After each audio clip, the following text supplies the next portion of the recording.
अल्हम्दुलिल्लाह। आज के इस प्रोग्राम का उन्वान है नंगी फ़ौज। आऊज़ु बिल्लाहि मिनश्शैतानिर्रजीम, बिस्मिल्लाहिर्रहमानिर्रहीम। अस्सलातु वस्सलामु अलैका या सय्यदी या रसूल अल्लाह व अला अज़वाजिका व अस्हाबिका व आलिका या सय्यदी या हबीब अल्लाह। अल्हम्दुलिल्लाह, लाहौर शहर में आज बरोज़ हफ़्ता 2 सितंबर 2023 ईस्वी का दिन है। नंगी फ़ौज के उन्वान पर पहला नुक्ता ये याद रहे कि सारी दुनिया को अपनी दहशत गर्दी का शिकार बना चुके हैं बरतानवी और यूरोपी साम्राज्यी हुक्मरान। ये बरतानिया की और यूरोपी हुक्मरानों की फ़ौज ही थी जिस फ़ौज की मदद से उन्होंने सारी दुनिया पे कब्ज़ा किया, सारी दुनिया का माल लूटा। और उसी लूटे हुए माल की एक ताज़ा मिसाल ये है कि अभी पिछले महीने अगस्त 2023 ईस्वी में बरतानिया के म्यूज़ियम में से कई आर्टिफैक्ट्स, कई नवादरात चोरी हो गए, कोई चुरा के ले गया। अखबारात में ख़बरें आईं और फिर दुनिया भर में उस पर तबसरे हुए कि ये बरतानिया का अपना माल थोड़ी था, ये तो बरतानिया ने लूटा हुआ था माल जो अजायब घरों में बड़ा सजा करके रखा हुआ था। तो सबसे ज़्यादा जो माल लूटा गया वो गालिबन मिस्र से लूटा गया था। सबसे ज़्यादा आर्टिफैक्ट्स जो लूटे गए थे वो मिस्र से थे। बाकी वो हिंदुस्तान का कोहे नूर हीरा और दीगर दुनिया भर की चीज़ें वो भी थीं। लेकिन ये याद दहानी है दुनिया भर के लोगों को, बिलखसूस पाकिस्तानी उन हुक्मरानों को जो आज भी सऊदी, अमरीकी, बरतानवी और यूरोपी साम्राज्य के दोस्त बने फिरते हैं। तो पहला याद दहानी का सबक ये है कि बरतानवी और यूरोपी साम्राज्य वो दहशतगर्द थे और सारी दुनिया को दहशतगर्दी का शिकार उन्होंने अपनी फ़ौज की मदद से बनाया था। और वही बरतानिया था जो गालिबन दुनिया के सबसे ज़्यादा हिस्से पे काबिज़ था, हत्ता कि उसकी सल्तनत में सूरज गुरूब नहीं होता था। तो उसी ने दुनिया भर में फ़ौजी छावनियाँ कायम की, सेक्रेटेरिएट कायम किए, अदालतें कायम की, हस्पताल कायम किए, स्कूल कायम किए, वगैरह वगैरह। यानी कि एक ऐसा निज़ाम बनाया कि जिस निज़ाम के तहत उसको हर ख़ित्ते में से अफ़गान ट्रांसलेटर्स जैसे बेगैरत दस्तयाब होते रहे, सर सैयद अहमद ख़ान जैसे दहशत गर्दों के सहूलतकार दस्तयाब होते रहे। यानी सादा लफ्ज़ों में, जब बरतानवी और यूरोपी साम्राज्य दहशत गर्द थे और हैं, तो फिर उनकी नौकरी करने वाला, खा वो सिविल सेक्रेटेरिएट का मुलाजिम था, खा वो अदालत का मुलाजिम था, खा वो फ़ौजी बंदूक या पुलिस की वर्दी में मुलाजिम था, किसी भी सूरत में जब किसी शख्स ने गोरे की साम्राज्यी दहशत गर्दों की नौकरी की तो वो दहशत गर्दों का सहूलतकार कहलाएगा। अब उस बरतानवी साम्राज्य ने सारी दुनिया में ये काम किया कि जहाँ जहाँ भी उसने फ़ौजी छावनियाँ बनाईं, वहाँ पे उसने मकामी बेगैरतों को नौकरी देने का ये सिलसिला मुंतखब किया कि जो भी लोग फ़ौज में भर्ती होने के लिए आते थे वो गोरा उनको बेलिबास करता था, बिल्कुल नंगा करके उनको चेक किया जाता था। नाम दिया जाता था कि जी ये मेडिकल चेकअप का हिस्सा है, लेकिन अल्फ नंगा, यानी पंजाबी जी कह लो बिल्कुल नंगा करके खड़ा कर दिया जाता था। और फिर जो भी मुआयना होता था और जो भी कार्रवाइयाँ होती थीं, written test, verbal test, interview, और फिर उसको फ़ौज में नौकरी दे दी जाती थी।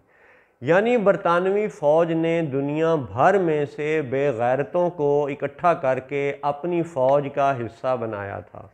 ये तारीख़ी हकीकत है।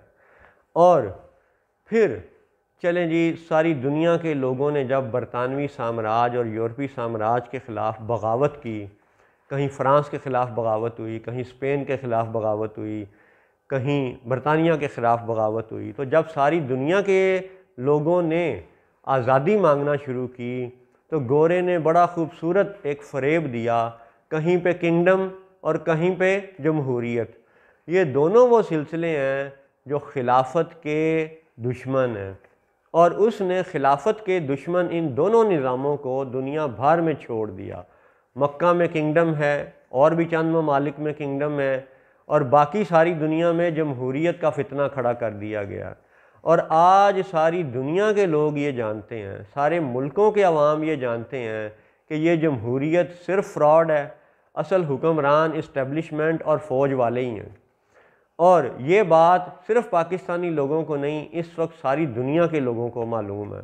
और हम इस वक्त नंगी फ़ौज के उन्वान से ये बताना चाहते हैं कि बरतानिया ने दुनिया भर के बेगैरतों को मुंतखब करने के लिए और फ़ौज जैसे महकमे में नौकरी देने के लिए ये तरीक़ाकार मुंतखब किया था कि वो बिल्कुल नंगा करके तो फिर मुआयना करते थे, फिर उसे फ़ौज में भर्ती और नौकरी का इंदिया दिया जाता था। यानी कि जो शख्स पैसे की खातिर गोरे दहशत गर्द की नौकरी करने पर यानी तैयार था, वो अपनी शर्म और हया को बेचने पर तैयार था, वो कौम से गद्दारी करने पर तैयार था। इसीलिए उसने बरतानवी फ़ौज की नौकरी की, इसीलिए उसने बरतानवी यानी दीगर महकमों की नौकरी की। वगरना उस दहशत गर्द के सहूलतकार किसी महकमे में उसको दस्तयाब ना होते अगर ये अफ़गान ट्रांसलेटर्स और सर सैयद अहमद ख़ान जैसा बिकाऊ माल ना उसे दस्तयाब होता। तो अब आज भी आप देख लें कि पाकिस्तान को जब से पाकिस्तान नाम नहाद आज़ादी का झंडा लहराता नज़र आता है 1947 से, तब से अब तक पाकिस्तान के जो इब्तदाई 2 आर्मी चीफ थे वो तो गोरे चिट्टी चमड़ी वाले ही थे, और फिर जो तीसरा बना वो कादियानी है और उसका नाम ग़ुलाम मोहम्मद था, और फिर उसके बाद आज तक जितने भी आए उन सब की हालत ये है कि उसमें एक अहम मिसाल आज 2 सितंबर 2023 के हवाले से भी सुन लें कि आज जमात इस्लामी महंगाई के नाम पर मुल्क में शटर डाउन कॉल की हड़ताल दे चुकी है, और ग़ालिबन आज बाज़ार बंद रहेंगे। लेकिन बात यह है कि यही जमात इस्लामी सदर ज़ियाउल हक की ए टीम थी जब अफ़गान जिहाद के नाम पर अमेरिका और सऊदिया अरब ने पाकिस्तान के आर्मी चीफ ज़ियाउल हक को इस बात पर आमादा किया कि वो जुल्फ़िकार अली भुट्टो की हुकूमत का धड़न तख्ता करे, मार्शल लॉ लगाए और फिर कौम को एक दफ़ा फिर से साम्राज्यियत और दहशत गर्दी का शिकार बनाए। साम्राज्यियत और बंदूक के ज़ोर पे किसी कौम को ग़ुलाम बनाना, बेशक दुनिया उसे मार्शल लॉ कहती है, कहती रहे, लेकिन ये हकीर उसे दहशत गर्दी कहता है। और इन दहशत गर्दों में ज़ियाउल हक भी शामिल था, और उस ज़ियाउल हक ही के ज़माने में पाकिस्तान ने ढेरों ढेर कर्जा लिया, फ़ौजी इमदाद के नाम पर भी और दीगर यानी वारदातों के ज़रिए भी कौम को ग़ुलाम बनाया गया। और पाकिस्तानी कौम को ये भी याद रहना चाहिए कि IMF के चुंगल में फंसाने वाले, पाकिस्तान को फंसाने वाले सिर्फ ये फ़ौज के सरबराह हैं जिन्होंने उस बरतानवी दहशत गर्द की नौकरी इख्तियार किए रखी। उन्होंने ही पाकिस्तान पर पहले दिन से आज तक कब्ज़ा किए रखा, और आज उसी ज़ियाउल हक की जमात इस्लामी महंगाई का शोर मचा रही है। ज़ियाउल हक भी उन फ़ौजी हुक्मरानों में पूरी तरह शामिल है जिन्होंने पूरी कौम को बिला वजह IMF के चुंगल में फंसाया। और आज भी ये देखें कि हमारा पूरा चावलों से, फलों से, मालों यानी मता से, सामान से भरा हुआ पूरा इतना बड़ा बहरी जहाज़ या कई बहरी जहाज़ यूरोप और अमेरिका भेजे जाते हैं, और बदले में क्या दिया जाता है? टिक टिक टिक टिक टिक, लो जी आपको मोबाइल पे या कंप्यूटर पे एक नंबर दिखा दिया गया, ये आपके माल की कीमत दे दी गई है, बल्कि आपके मुंह पे वो कीमत फेंक दी गई है जो कीमत है ही नहीं। और हमारा बिजनेसमैन ये कहता है कि अच्छा भी मुझे क्या फ़र्क पड़ता है, मैं तो जब फ्रिज लेने जाता हूँ, टीवी ख़रीदने जाता हूँ, गाड़ी ख़रीदने जाता हूँ, मुझे तो उस डिजिटल करेंसी से गाड़ी मिल जाती है। और भाई ठीक है, तुझे फ़र्क नहीं पड़ता, लेकिन इसी बात को यूरोप और अमेरिका और इसराइल की कुर्सी पे बैठ के सोचो कि बहरी जहाज़ पूरा भरा हुआ बोरियों का माल वहाँ पे पहुँचा, और उन्होंने टिक टिक 4 बटन दबा के जनाब आपको एक स्क्रीन पे नंबर शो कर दिया। तो वो भी तो यही कहते हैं कि अगर तुम्हें पाकिस्तान से एक बंदा फ्रिज दे रहा है तो उन्हें क्या फ़र्क पड़ता है, इसराइल को, अमेरिका को, बरतानिया को या दीगर जहां हम अपना माल भेज रहे हैं, वो बैरी जहाज़ वसूल करते हैं और देते कुछ भी नहीं है, सिर्फ एक नंबर स्क्रीन पे शो करते हैं। सारी दुनिया को वो धोखा दे रहे हैं, पिछले 100 साल से ज़ायद धोखा दे चुके, अभी भी दे रहे हैं। और इस धोखा दही में सारी दुनिया के हुक्मरान मुलव्वस हैं और सारी दुनिया के इन फ़िरौन हुक्मरानों की हिफाजत करने वाले ये फ़ौजी हुक्मरान ये सारी दुनिया में फैले हुए हैं।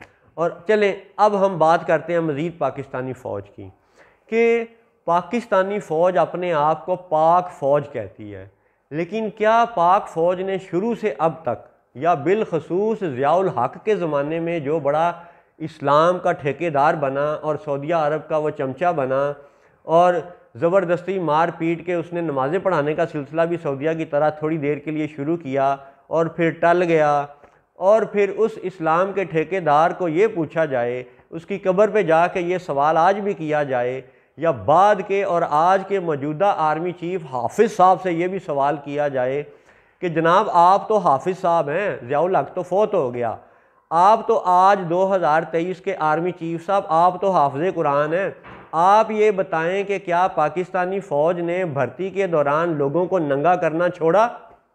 अगर नहीं छोड़ा तो फिर इसी वजह से आज के प्रोग्राम का उन्वान है नंगी फ़ौज।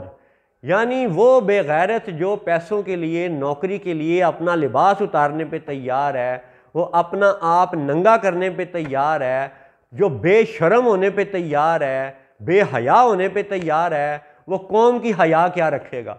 वो कौम की गैरत और शर्म का मामला कहाँ मद्देनज़र रखेगा?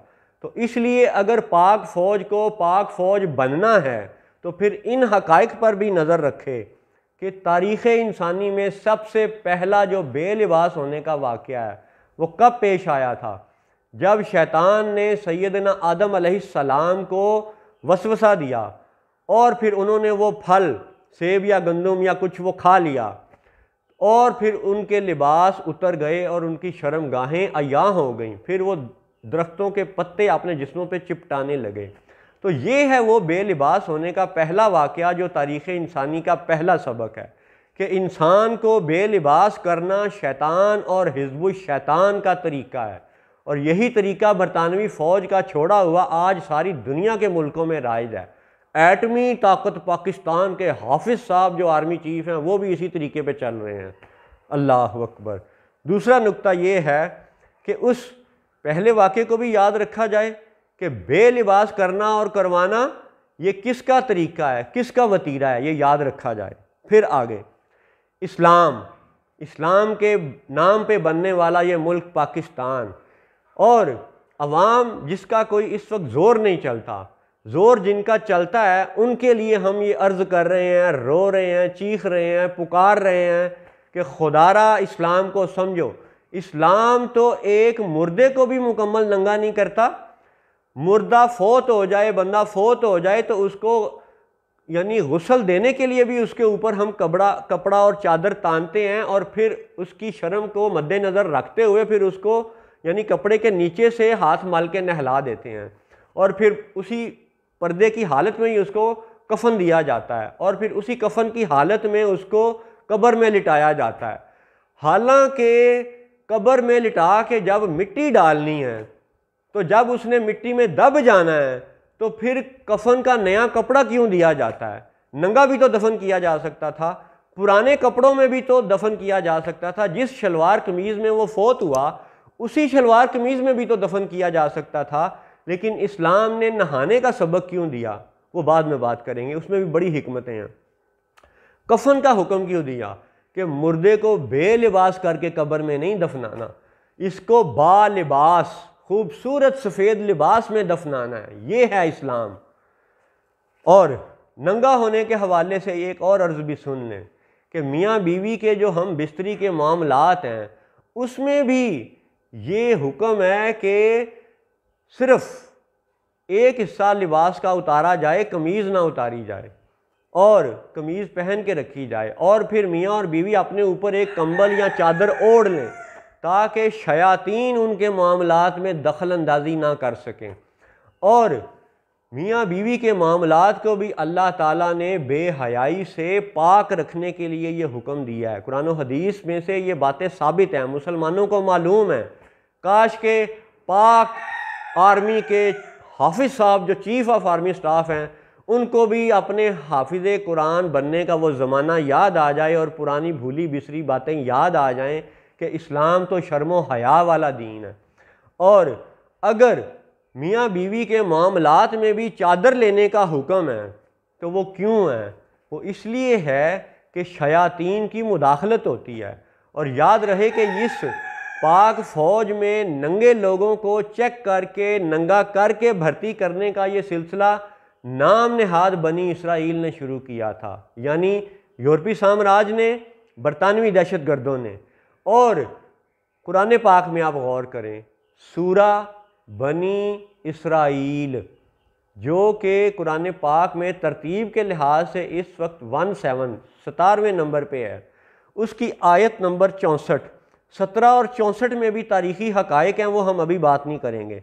लेकिन सूरा बनी इसराइल की आयत नंबर 64 में ये अल्लाह ताला ने बनी नौ इंसान को बता दिया, समझा दिया, सबक दे दिया कि शयातीन तुम्हारी औलाद और तुम्हारे माल में भी शरीक होते हैं। लफ्ज़ों की तरतीब सुने, वशारिक हम फिल अमवाली वल औलाद, कि फिर वो शयातीन शरीक हो जाएंगे। शारिक हम शिरक से, शरीक होने से, फिल अमवाल तुम्हारे मालों में, वल औलाद और तुम्हारी औलादों में। और आज भी देखें ये फ़ौजी सारी दुनिया में जो फैले हुए हैं और जो पाकिस्तान भर में फैले हुए हैं, ये कौम के बेटों को उठा के कश्मीर और बलूचिस्तान और अफ़गानिस्तान के जिहाद पे तो भेजते हैं, लेकिन अपने बेटों को ये जनाब प्रॉपर्टी डीलर के इजी मनी के बिज़नेस में डालते हैं, कस्टम क्लियरेंस के इजी यानी बिज़नेस में डालते हैं, अमेरिका और यूरोप के दीगर यानी मामलात में भेजते हैं, और जिहाद के नाम पे गरीब के बच्चे को उठा के बलूचिस्तान में भेज देते हैं।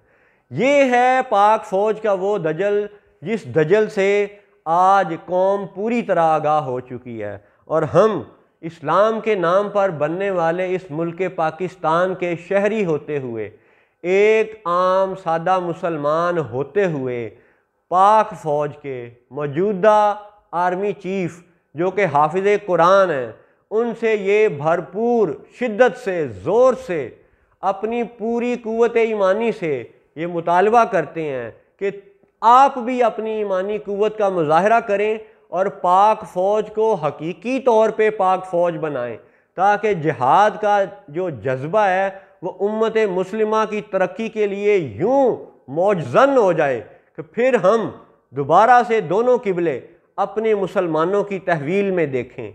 और आज के प्रोग्राम का ख़ुलासा ये है कि अगर फ़ौज अपना ईमान मुकम्मल कर ले तो लोग आज भी फ़ौज की इज़्ज़त करने पे तैयार हैं। और याद रहे हाफिज़ साहब कि हया जुज़्वे ईमान है, ये रसूलुल्लाह सल्लल्लाहु अलैहि वसल्लम का फरमान है। अस्सलामु अलैकुम व रहमतुल्लाहि व बरकातुहू।